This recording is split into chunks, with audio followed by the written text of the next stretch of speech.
Yes, tugeze neza neza igihe cy'isaha 9:25 riru nyuma yo kujayo kumviza canke amakuru avugwa ku mugabane wonganye mu gihugu cacu ciza cy'u Burundi, haba mu ndirimbo canke mu mafilme no bindi bitambo bigenda bitandukanye.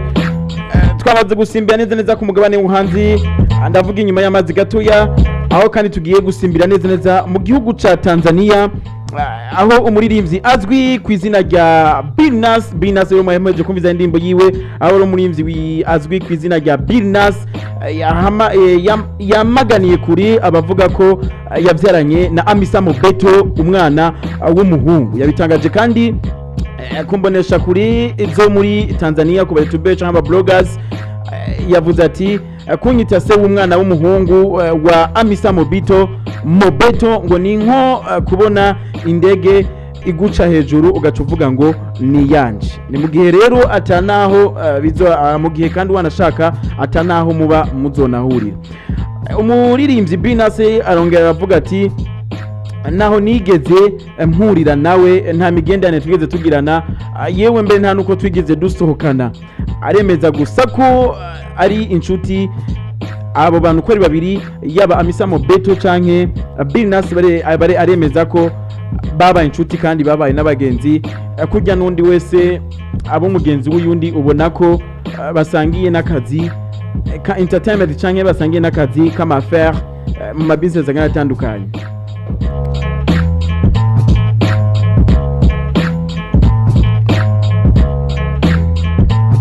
Black FM 94.9.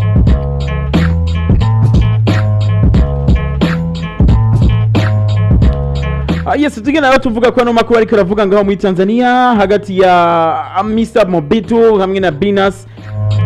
Naye ku kibazo abamubajije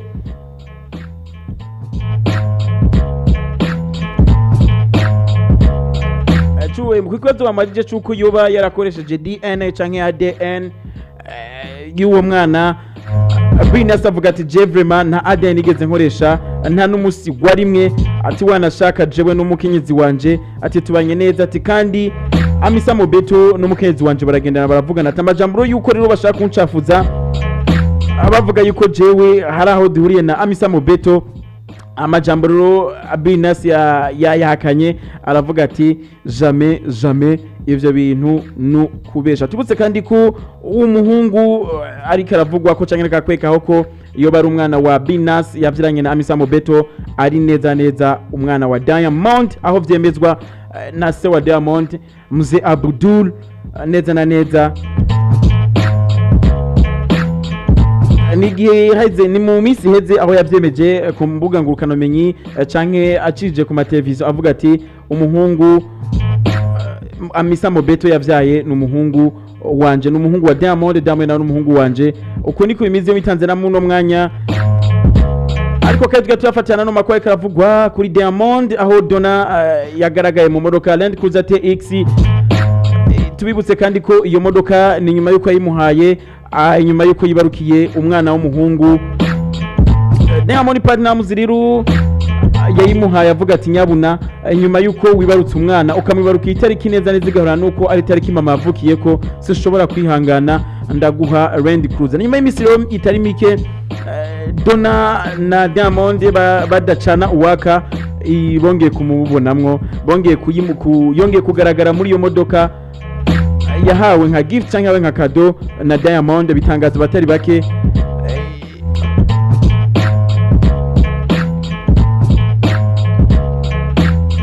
Black FM 94.9. Nayo kundi ruhande dusimba gatangaho mu Rwanda, Kenny Soul, The Band na Bruce Melody abagiye gura mu giteramo cyiswe Youth Generation ngaho muri United States of America, ni mu gihugu ca Amerika, aho kandi yari nyuma yuko The Band